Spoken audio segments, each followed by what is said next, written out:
তো বাজার থেকে এনেছিলাম শ্যাপলা বা ঢ্যাপ, আমি দুটোর মধ্যে একটা বলি, তোমরা কে কী বলো অবশ্যই আমাকে কমেন্টের মাধ্যমে জানিও।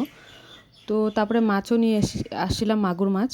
তো আমি আমার বরকে বললাম, এগুলো তুমি ছিলে দাও, কালকে সকালে তাহলে তাড়াতাড়ি মানে রান্না করতে একটু সুবিধে হবে, কারণ পুজো দিই সকালে, তো টাইম দেরি হয়ে যায়। তো আমার বর বললো ঠিক আছে এনে দাও, আমি ছিলে দিচ্ছি, পরে তুমি কেটে নিও।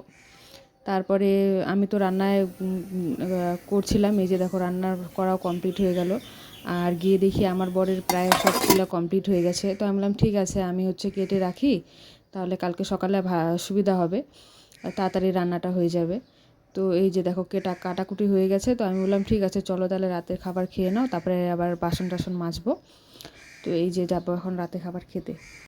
এই ভিডিওটা তার পরের দিন সকালের। তো সকালে উঠে বাসি কাজ সেরে স্নান করার পরে ঘরে আসলাম, তো দেখলাম মেয়ে উঠে গেছে আর বললো মা একটু কোলে নাও আমাকে। তো ওই জন্য ওকে একটু কোলে নিয়ে নিলাম। আমি বললাম তুমি কোল থেকে নামো বেটা, আমি পূজা করব। তারপরে চলে আসলাম পূজা ঘরে, দেখি আমার বর ঝাড়ু মারছে। তো আমি বললাম ঠিক আছে তুমি ঝাড়ু মেরে পুজো ঘরটা পরিষ্কার করে দাও, মুছে দাও, আর আমি এদিকে বাসন মাজি। তো এই যে বাসন নিয়ে বসে গেছি বাসন মাজতে। আর আমার বর আমাকে হাসাচ্ছিল খুব, বাসন মাজছিলাম তো। আর আমার মেয়েকে দেখো ওই যে গেটের সামনে আমার পিছনে, ঘুম ভাঙেনি কিন্তু উঠে গেছে সকাল সকাল। আমি বললাম ঘুমা যাও একটু, বলে না আমি ঘুমাবো না। আর ওই যে গেটের সামনে শুয়ে আছে কীভাবে। আর বাবা ওদিকে দেখছে টিভি, মা মনে হয় চা বানাচ্ছে বাবার জন্য। আর আমি এদিকে বাসন মাজছি, আমার বর একটু আমার ক্যামেরাটা ধরে দিচ্ছে।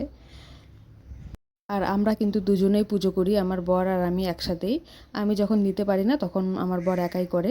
এটার জন্য আমাদেরকে অনেক লোকের কথাও শুনতে হয় যে পুজো করতে দুজন লাগে, কিন্তু একটা কথা বুঝে না সবাই, যে দুজন একটা কাজ করলে কাজটা সহজে তাড়াতাড়ি হয়ে যায়, কোনো চাপ হয় না। আর ওই কাজটাই একা করলে কিন্তু অনেক সময় লাগে।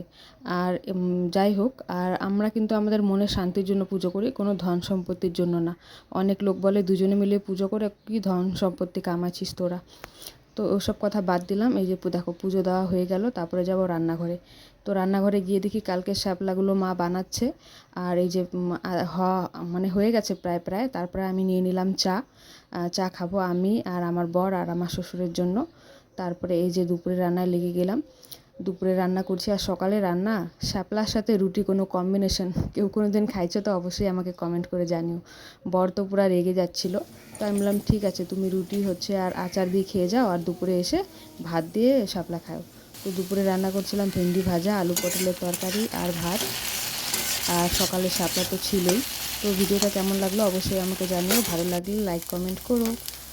আর এই যে দেখো ভেন্ডি ভাজা কিন্তু আমাকে এরকমই ভালো লাগে, একটু লাল লাল করে, এই যে এরকম।